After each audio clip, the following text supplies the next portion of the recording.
Welcome back to the cabin. It's March the 3rd. It's a mild day.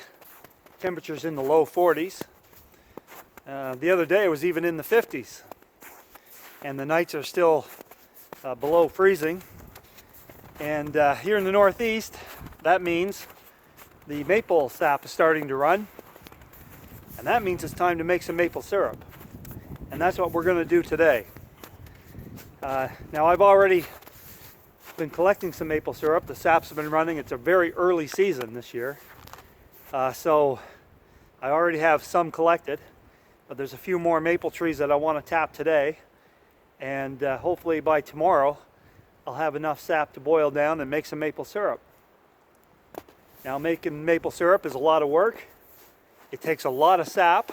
For those of you guys that don't know or have never done this, the ratio is 40-to-1, which means you need 40 gallons of syrup, you need 40 gallons of sap to make 1 gallon of syrup. That's a lot. So I don't make a whole lot. I just do this for fun. I do it a few times in the spring of the year, and boy, I tell you, it's a real treat. It's a real treat. Fresh maple syrup on your pancakes. There's nothing like it. It's not like the syrup you buy in the stores. There's nothing like fresh maple syrup. So let's gather up our tools and head down here into the woods. There's a couple maple trees not far away, and let's get those tapped.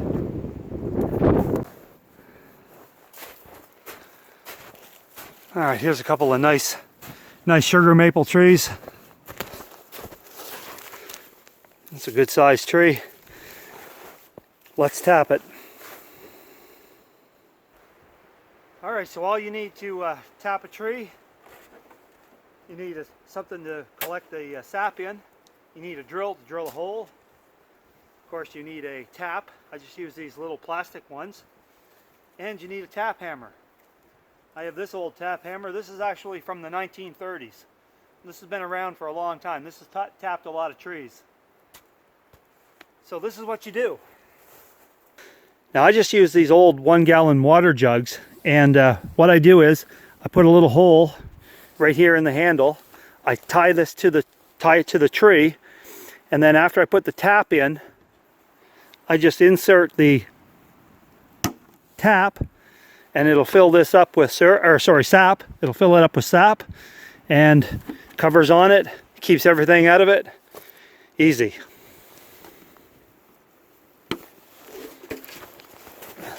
Step is to just drill a hole into the tree.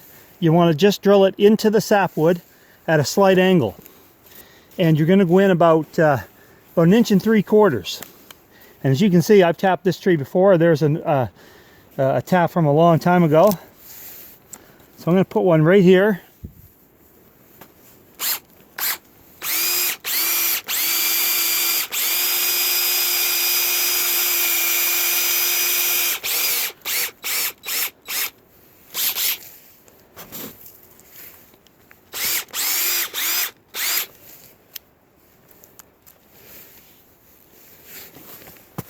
And then I'm going to insert the tap.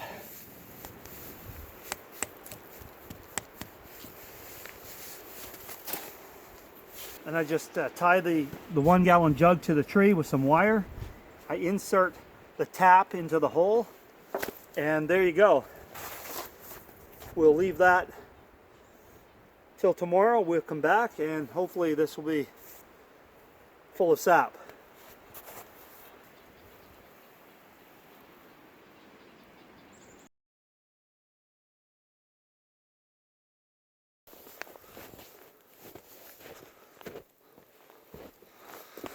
Okay, so our sap jug is full.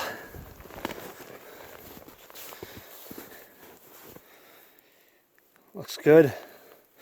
And this is what I like about doing it this way. For me, this works. Just these 1-gallon water jugs keeps all the debris and snow and rain and everything out of your sap. So let's get this off the tree and take it up and boil it down.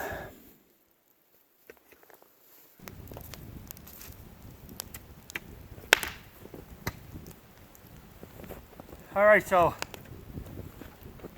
this is my preferred method of boiling down the sap. I do it on an outdoor fire.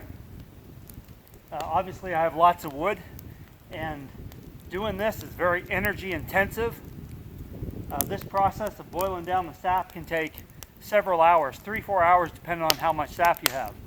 So this is my first boil of the year. I've only got 5 gallons of sap, so I'm not going to have a whole lot of syrup from this.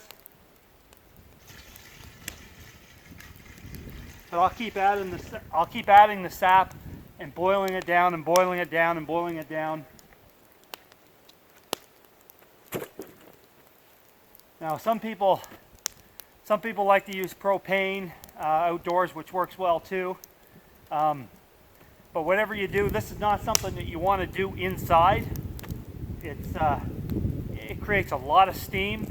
Remember, the ratio is 40-to-1, so it would literally, you'd have to boil 40 gallons of sap down to get 1 gallon of syrup. So imagine that inside. That's a lot of steam, and it's sticky steam. So usually people do it inside once, and yeah, they don't do it again. So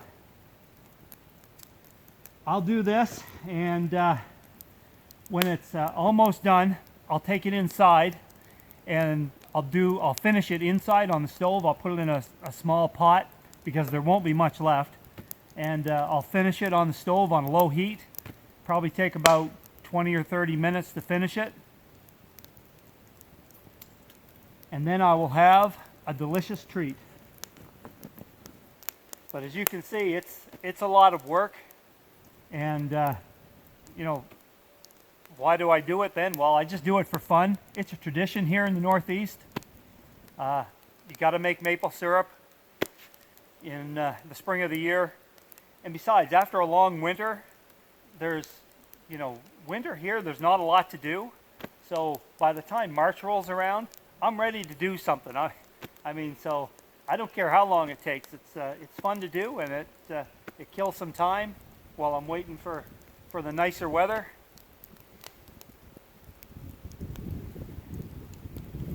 And don't forget, I get the reward when this is finished. So looking forward to that. All right, so let's just let this boil. This is going to be several hours, so I'll cut it here, and the next time we'll pick this up inside and finish it off.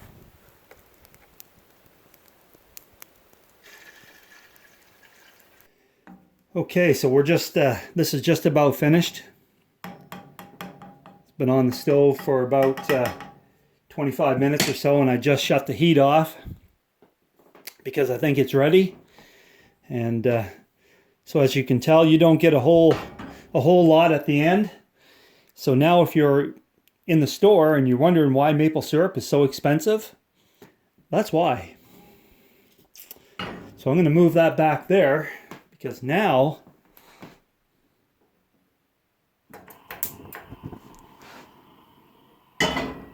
it's time for the reward.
Okay guys, I'm going to end the video there. I'm going to enjoy my pancakes. I want to thank you guys very much for watching. If you're new, please subscribe. If you love maple syrup, give me a big fat thumbs up. And leave some comments below. And I'll see you next time here at the cabin.